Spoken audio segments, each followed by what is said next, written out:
Hello, everybody. Welcome to Run and Code, humor in South Texas law enforcement. I'm your host, T-Bone. With me and got my back by my side as always, J-Man. J-Man, what's up? Nothing much. What's up, man? I'm tired. This job is just nothing but tired. Yep. So, today we decided to talk about. Oh, before we get into that, we'd like to introduce our newest member of our team. This here is Jax. He wants to be involved, so we're gonna let him be in here today on a trial basis. For those of you who can't see this because you listen to the podcast, you can watch our YouTube channel and you'll be able to see him. He thinks he's bigger than he really is. So for those of you animal lovers, you'll enjoy Jax. Try to ignore his breathing noises. He's a pug, so Yeah, and the random jumping. He's probably and the random jumping he'll probably do, but he's excited. He's excited to be a part of this.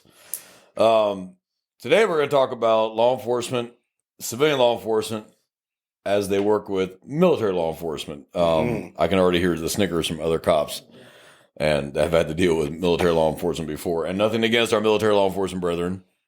They have the same job, but it's a different mindset, different attitude, and of course they have the bonus of they're doing military personnel, which are generally going to be calmer than your average turd that we run into on the streets. Yeah.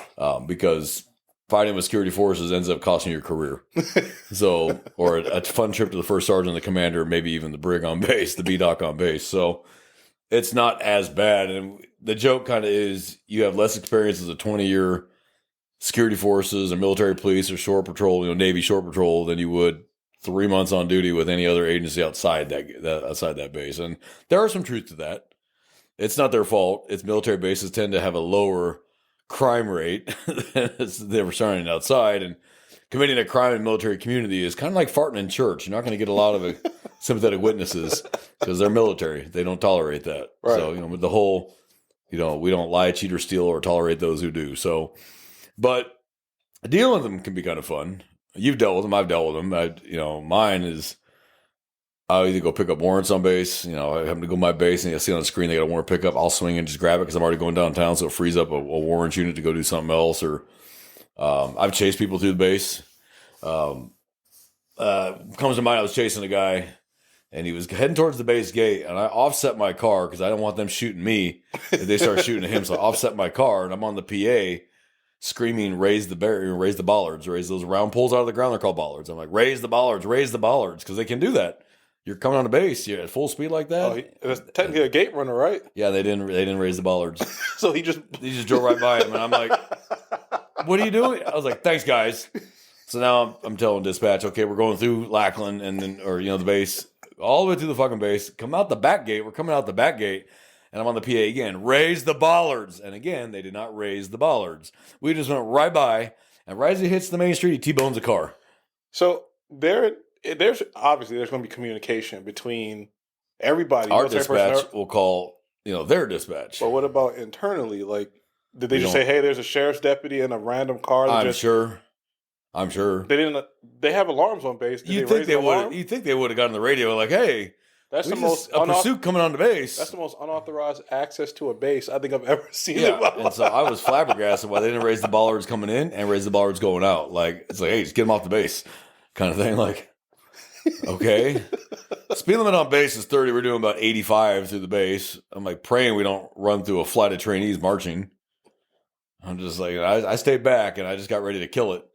But nope, he knew where he was going too. He knew exactly where he was going. He'd been on base before. He was, and away he went. And the base can be confusing if you've never been on base before. I was stationed at that base for 7 years. I know the base very well. Mm-hmm. This guy drove it like he was stationed there 7 years. And right out the other gate. And I'm on the PA again. Raise the bollards. And nope, went right past him. Right at the main drag and T-boned the car. And so I'm pulling up and I'm running up to the car. The guy's trying to get out. I grab him. And then about that time, security forces comes pulling up. You need help? Do I need help?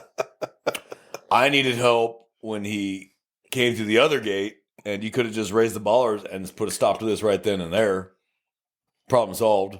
Those bollards are designed to stop an armored vehicle.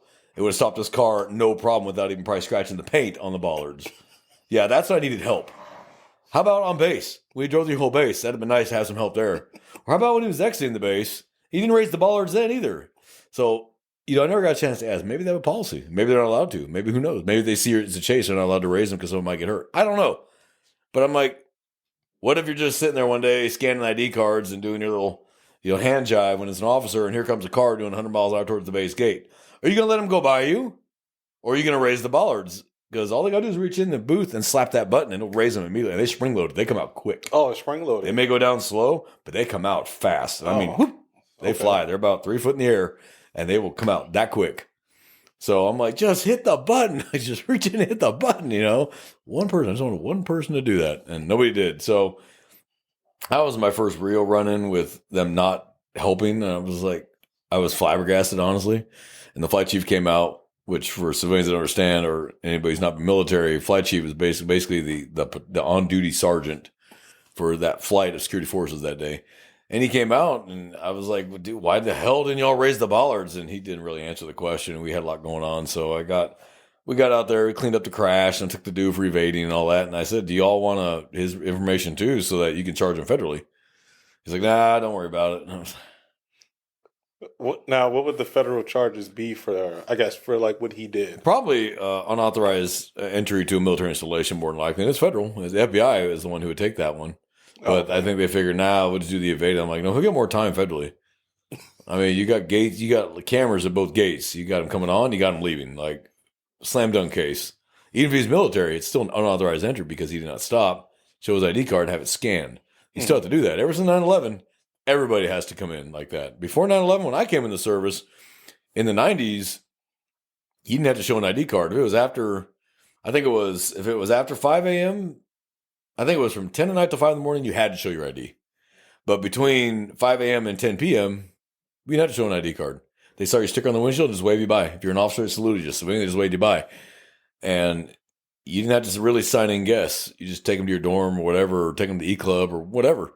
After 9/11, that changed. Everybody has to be, ID'd. So that is what made it a lot harder to get on base. But so it's unauthorized entry. I don't know why this is not an issue. I don't know why this dude, really? That makes sense. I remember seeing a story on TikTok. This guy was getting kicked out of the Army. I guess he was stationed at Fort Bragg, but he went back to, the base that he did basic training at to go sell vapes. And they got him for unauthorized entry because he wasn't supposed to be there. Well, I've dealt with them on. So the bases fall under the jurisdiction of my agency. We respond to the bases, not the municipal police department, but the sheriff's office responds to the bases. It's our jurisdiction. Yeah. So we work with them a lot. We do active shooter training exercises with them. Like we'll take them up to the big base on the north side of the county, and we'll do active shooter training with them. We'll close down the whole area and do the whole OP4 and have a blast and shoot sim rounds at each other for a couple hours. We do work with our partners. We do training for them. I was asked to come out and teach the SFST course to the security forces trainees. I was all about it because SFST is an SFST, regardless whether you're military or civilian, it doesn't matter. An SFST is an SFST. We were gearing up to do that, and they had like 80 students, and I don't know how we were going to do 80 students. We were going to figure it out, And then I guess they ended up getting an instructor to come TDY for another base to go ahead and take care of that. But I was all stoked to do it. I was like, absolutely, I'll do that. I know they'll be trained right. And then it canceled out. But we do a lot of cross training with them. And then, of course, there's OSI, which is like the FBI, the Air Force, just like NCIS is FBI, the Navy, and the Marines. And the CID is the Army's FBI version. I've met two NCIS guys, like some active shooter training. Mm-hmm. They were pretty freaking cool people, man. Yeah, they usually are, because those are going to be your NCOs, warrant officers, and some actual commissioned officers that become OSI, CID, or NCIS. And yeah, they're usually a little calmer. They're usually a little chill. It's kind of funny, like for the active shooter stuff, because they use law enforcement scenarios, like generally which they don't deal with, I guess, mm-hmm. Because I remember they were giving out like a scenario, and one of the NCIS guys was like, well, why are we doing an armed response to this? Because the scenario that you gave us, typically we wouldn't. It's just somebody trespassing. And I'm like, oh, okay, I can see.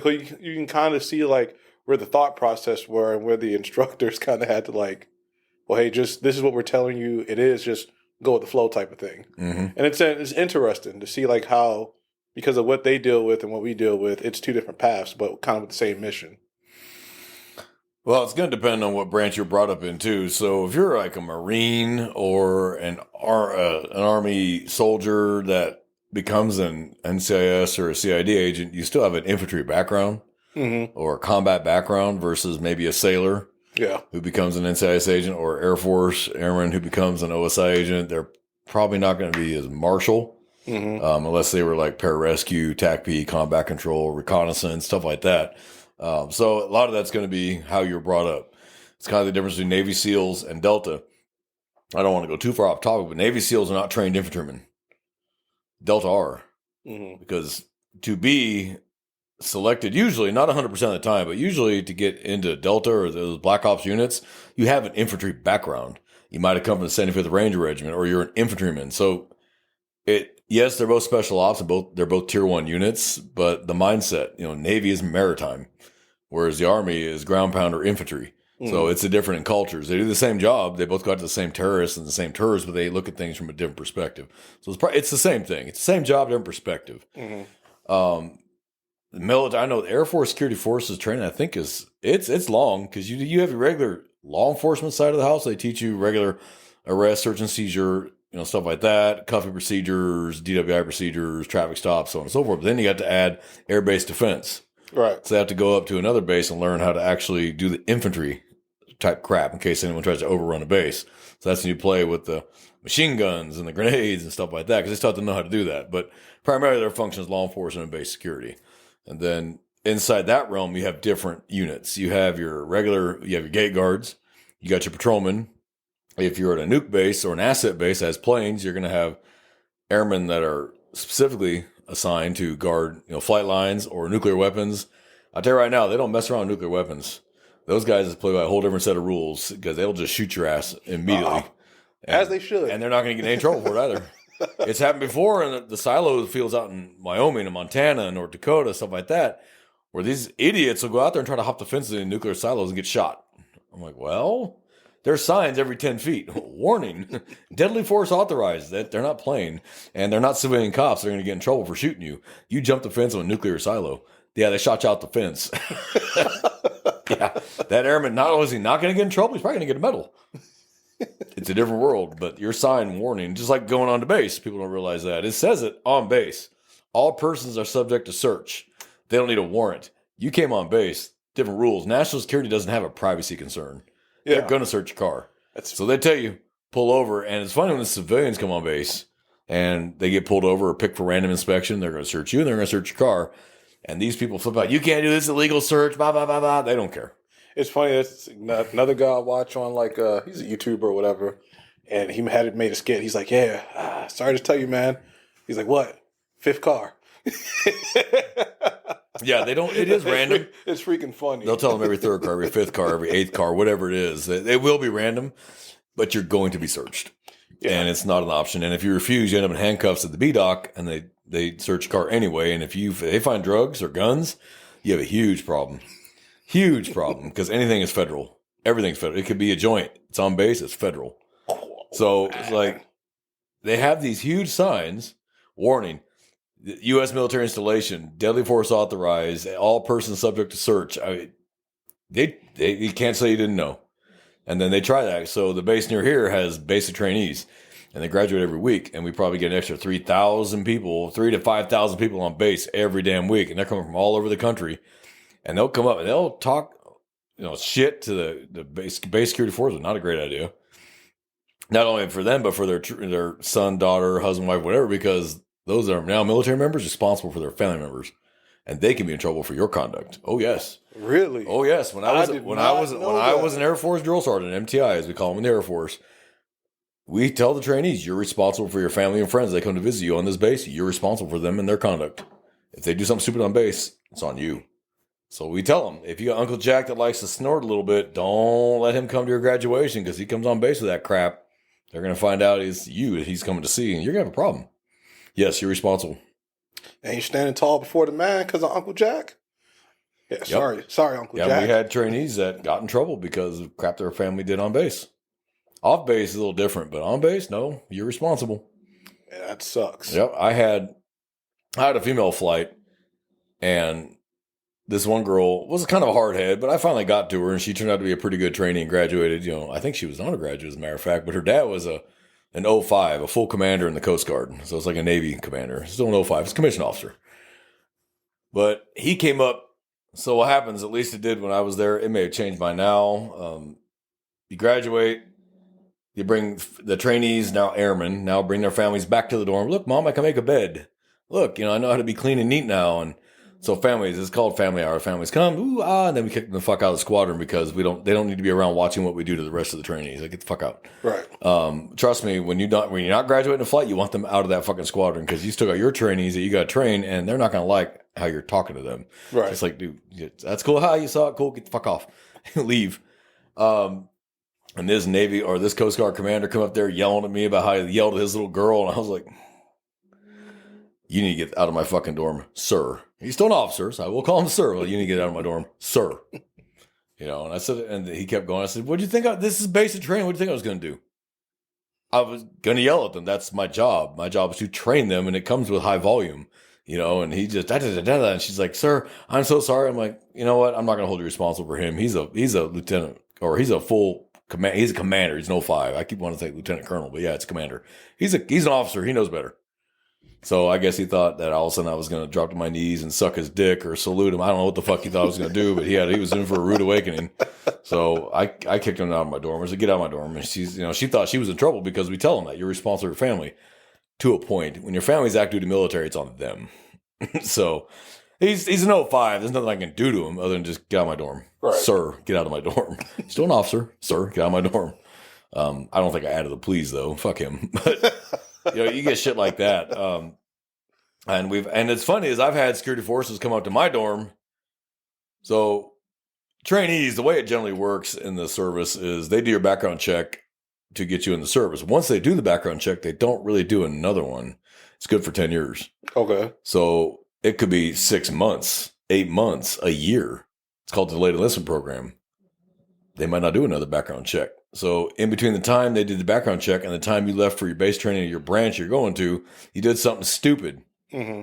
And I've had trainees. I was pushing a flight. This happened to me a couple of times. I was pushing a flight. I'm up in the dorm. They're doing dorm whatever, probably cleaning up. I probably did a tornado that day and went through it like a wildfire. Now cleaning up, you got 1 hour. In reality, it's going to take longer than that, but it keeps them occupied while I get some paperwork done. Dorm guard, which they call it fire watch in the Marines, and I don't know what they call it in the Army. I don't remember now. But comes to my flight door and says, "Hey, sir, there's a guy with a suit and security forces at the door. Well, let him in." Instead of doing the whole entry procedures, yeah, let him in because I'm in there. Yeah, let him in. They come in and the OS agent comes in and says, "Hey, do you have so-and-so in your flight?" Pulled out my roster. The flight was, I think I'd only had the flight like a week. So I'm like, all right, let me check. I pulled my roster because I didn't know them all yet. I was like, oh yeah, I got him. He's like, well, he's wanted for murder out of Los Angeles. I was like, okay. Trainee dumbass, get up here. Proceeding, sir. He runs up and he didn't blink. He saw them, didn't blink. I said, hey, he did his little reporting statement. He said, I said, you from Los Angeles? Yes, sir. And the agent, are you so-and-so? Social Security? Yeah. Yes, sir. You're under arrest for murder. You have a warrant for murder out of Los Angeles. The kid, give him his credit, maintained his bearing and stood at attention. But you can see the blood drain from his face. I'm like, oh, I'm guessing he's not coming back. No. All right. Dorm chief, pack his locker up. Clear out his locker and, get his bedding and all that crap. That's one down. Now, the flight doesn't know why I'm doing this, so I use that to my advantage. Right. But they cuffed him and took his ass out, and never saw him again. I mean, I don't know whatever happened with that. I know they extradited him to L.A., but that's all I know. But I told the flight, I said, you do such a shit job of marching, that's what fucking happens. Like, I don't have time to deal with your bullshit. I'm giving you orders to do it my fucking way. You don't, you disobey my orders, you get arrested. Of course, that's not why it fucking happened, but if half the trainees believe me, I'll have half the problems I would have had before. There you go. So use your resources. Another time I had trainees get drug tested before they show up, but then they get drug tested again when they get there. So they usually come in, at least when I was there. And again, the whole system's probably changed because I've been an instructor since, Jesus Christ, Bush was president. They would come in on a Monday night, going into Tuesday morning, maybe Wednesday, you close out your flight. I want to say it was Thursday or Friday morning, we go to Reed Clinic, and they do drug tests again. They pull your blood again. They do a full physical, but they also pull your blood. Mm-hmm. They're going to do another drug test or it's urine. I think it's urine. I think it's urinalysis. And then nothing. If there's nothing, you never hear from them. If it's something, you hear from them. And I want to say it was a couple weeks into training, and the commander called and said, "Hey, 2 of your training spot positive for marijuana." Okay. He said, "Pack them up, send them downstairs." Now, I had just done a dorm inspection, and I had torn that dorm to shreds. But the trainees were out on the drill pad in my teamie. I went out, grabbed those 2, brought them with me, brought them to the commander's office. He said, "You're being kicked out, you're being discharged for marijuana use." And one took it really well, and the other one wanted to argue. And I was like, "Shut up, shut the fuck up. That's an officer. Shut up. You're still in the service till he discharges, so shut the fuck up." He transferred them over to our hold squadron so they could be booted out. And it takes like 6 months to boot them out. Base training is 8 weeks long, but it takes 6 months to be booted out. I'm like, oh my God, it's time people are getting the fuck off the government tit. What they do is they walk you to the gate, take your ID card, bye. Kick your ass off the base. That sucks. You're just standing there by yep, figure it out. By a freeway. And just good luck. Have a good time. You're no longer in the military. Don't worry about it. Well, so we discharged them. Well, the trainee and cleaned out their lockers. And I kind of regretted tearing the dorm apart because trying to find all their crap and put it in their bags was kind of a pain in the ass. So I tore that dorm apart. If you've ever seen a shakedown in a dormitory setting, in the military, shit's everywhere. It's across the dorms. You might find it in the next bay over your service dress jacket. Whatever. I tear it apart. So found it all, stuffed it. But when the trainees came back upstairs, there's 2 empty lockers. They don't know why this has happened. So I brought them all in the day room and said, those 2 did such a horrible job that they're gone. That's how bad a job they did. I'm not fucking around here. You'll do it my way. I never had another fucking problem with that flight. The night they graduated, I told them the truth. The night they graduated. Okay, guys, everybody relax. I had what's called amnesty hour before we start shipping them out. Okay. Amnesty hour. All right, guys, drop the ranks, drop the reported statements. Tell me all the dumb shit you did while you were here. What that does, that's why drill sergeants are so good. Because we got all the intel from each previous flight or platoon or squad or whatever you had, whatever branch you're in, and we apply that to the next one. And that's how we find all the little tricks, because they told us. So like, where's that Twix are? Oh, it's right here, because we know. So I told them what happened. Yeah, they did drugs and got kicked the fuck out. That's why. They didn't know that. Yeah. So you deal with security forces. I had 2 of my trainees go AWOL, make it all the way to the airport, and get brought back by the airport police all the way back to base. I want to say because they once you go AWOL, that goes into the system immediately, right? Once they find out. Yeah, so we flag AWOL. it. So we immediately flag it. OSI puts a flag out, or security force. It's a security force OSI. One of the I can't remember which one, but they put a flag. Train stations, bus stations, the airport immediately. And so they were trying to buy tickets, still in uniform, still in their BDUs, trying to buy tickets, and airport police hooked them. When I was a detention officer, I remember in booking, a guy got brought in for a desertion warrant. It wasn't AWOL. It was desertion. So and I don't know which one is worse, or if they just desertion's far worse. Yeah. So that dude apparently he just didn't agree with what the military was, and in my mind, because he was talking a little bit because he was prepared to go to Leavenworth. I'm pretty sure that's where he was going to go. I'm like, why did you even enlist if you didn't agree with the mission of the military, like the philosophy that it was? You thought you were going to be the one guy that changed, the one cog that changes the machine? Good luck with okay. In a very well-established program, you're going to come along and change it. Okay. So I don't know. I thought it was stupid. I'm like, it's one thing to like, you register for selective service or whatever, you don't go. It's a whole other thing to go and then you just realize, okay, I'm disillusioned, and then you just do something stupid. I don't think it's disillusionment so much as you realize it's going to be a lot of hard work. And you're going to do things you don't like. And sorry, welcome to the military. It's not all candies and flowers, dude. No, it's the rare few that get those really good assignments like Hawaii or, MacDill, Florida. You get those really plum assignments. But majority, no. Most of our bases are in pretty shit places. Yeah, it is what it is. I can't remember what branch. Maybe it was Navy. I remember seeing the guys come in. They came, the MPs came in. I want to say it was the Navy because they're shore patrol, shore police, Navy. Yeah, yeah. I want to say their gear, like the uniform was blue. Yeah, it was like that blue camo. That pattern. Blue digital camouflage. Yeah, that was Navy. Oh, they made some hard dudes right there, and they're going to go to the stockade of Lackland. They shackled him up like Guantanamo style. I'm like, damn, nice knowing you, dog. Yep. Do you remember we were in booking together when that Marine came in for sexual assault? Remember that? I don't. I remember the Coast Guard guy. So I remember the Navy guy. There was a Coast Guard guy, which is weird because Coast Guard is they don't usually have problems out of those guys. He had a felony assault warrant. Ooh, okay, well that's different. Yeah, and he thought he was going to make bail. Like He bonded, so he thought he bonded out. And I'm like, no. We turned you over to the military, and they decide what to do with you now. I'm like, no, you're getting released, all right, but you're getting released to like whoever your commanding officer is. Yep. But I don't remember the Marine. No, I don't. Yeah, remember that. he came in and he was sexual assault of a child. And it was funny. He kept standing at parade rest for everybody. I said, you might as well stop that shit because you ain't going to need it. Don't worry about it. And we had him for a couple days. And then the Marines came and picked his ass up after he was held down in the unit because he declined special protection and went into Gen Pop with a Chomo charge. And they held him down, tattooed child molester across his back and fucked him up royal. And I'm pretty sure they fucked his ass too. So, and we asked for if he declined special. I'm a Marine. Okay. You might be a Marine, but there's 80 of them. Yeah. So it doesn't matter how bad of a Marine you are. They're going to hold you down and do what they feel like doing to you because you're a child molester. You sexual assault of a child. It's a sex crime. And most prisoners have wives and daughters, and they don't like that. Mm-hmm. So, yeah, we turned him over to the Marines. They came and picked him up, and they weren't real gentle with him. And it's like, it's their show. This is their show. And they signed the paperwork, and they leg iron shackled his neck to his nuts to his asshole, and ankles to ankles, and hands to hands, and walked him out. And I was like, oh well.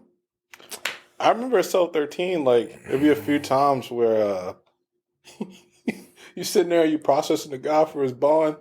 Yeah, I can't wait till it's all over. I gotta go back to work in the morning. Oh yeah, where do you work? I work on base.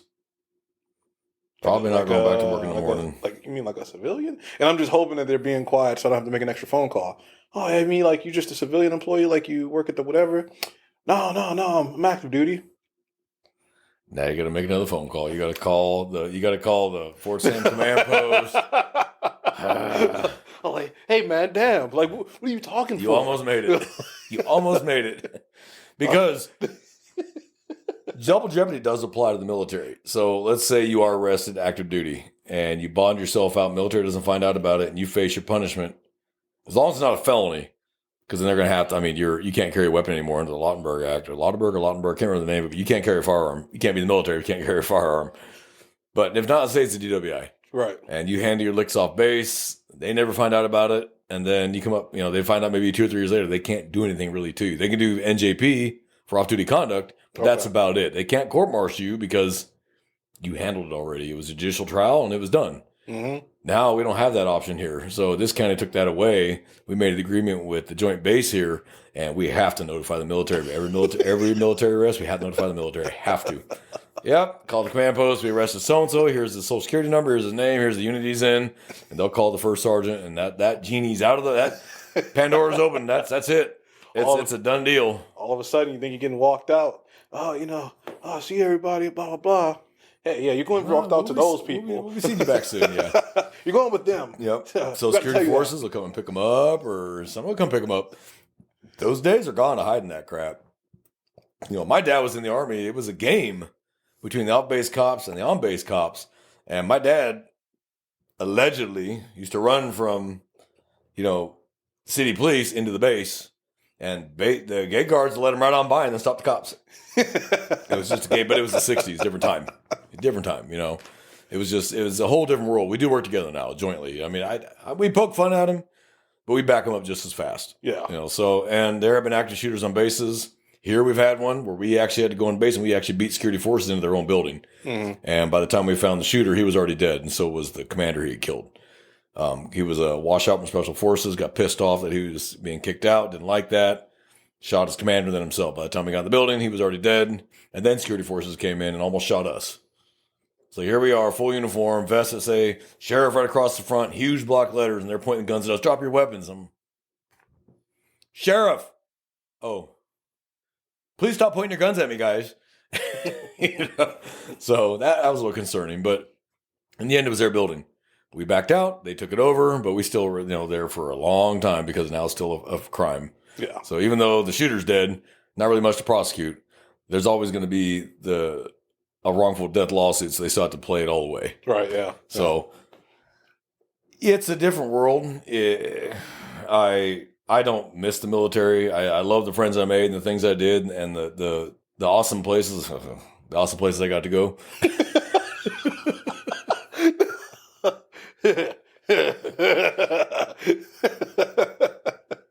I went to places that probably were garden spots back in biblical times. Yeah. Not so much now. A lot of countries. Yeah, no, I'm not going to get into that. That's a whole different conversation. Countries I didn't really want to go to. I don't know why we don't pick fights with people who live in the Caribbean or Tahiti or Fiji. Because Can we pick fights with them so we can deploy to the Caribbean? it's pleasant. It's pleasant. Nobody wants to fight over there. It's rum and drinking and screwing on the beach. Who wants to fight? Yeah. I'm just hoping the day somebody in Jamaica want to start a fight. Tahiti, Fiji, somebody, please. A tropical paradise for the love of God. Not the Solomon Islands in the Pacific. Pass. So, guys, we hope you enjoyed today's show. I know that we haven't been around as much. We got a lot going on. J-Man's schedule changed. My schedule changed. And so it's been hard for us to link up and do this. We miss doing it. We love entertaining you guys and talking about the topics we find funny. We hope you find them funny. Don't forget that just because you can hear it on whatever podcast platform you use, you can also see us on YouTube at Runnin'. That's RUNNIN apostrophe code on YouTube as well. And you can actually watch the videos of these audios. So if you want to see what we look like, or if you want to meet Jax now, yes, good dog. Sit. Okay, calm down. You're more than welcome to. Please pass this on to friends and family. If anybody thinks they want to laugh, even if you don't like law enforcement, I'm sure we'll say something that you want to pick, take a swing at, and you'll drive our ratings up. We are getting comments, guys. I do read your comments. I haven't got a chance to respond to them. Some are stupid, some are funny, some they just want to pick a fight. Whatever. Look, as long I think it was P.T. Barnum said, "I don't care what you say about me, just spell my name right." Yep. So you know what? Spell our name right. Running code. So we hope you enjoyed today's show. Brothers, sisters, please stay safe out there. The world is just is more dangerous every day, and the lack of respect for the law and people respecting fellow human beings is getting down worse. And unfortunately, we're stuck right in the middle having to deal with it. But it's a job we chose. We took the oath, and we'll do it until the day you either retire, walk away, or however it turns out. So everybody safe. So many listeners, thank you for joining us this week. J-Man, you got anything to add? Oh, that's it. You said it good. All righty. Well, to all of our listeners here at Running Code, we are out of here.